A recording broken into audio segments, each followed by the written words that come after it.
There are several challenges when using chromatography columns.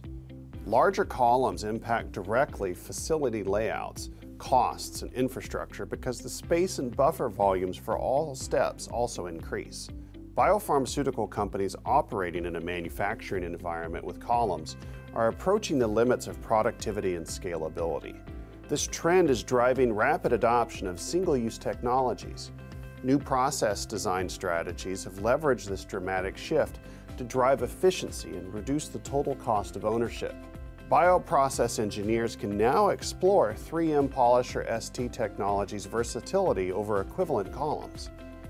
The platform has strong potential to outperform columns by achieving high purity, high recovery, and driving process simplification and flexibility.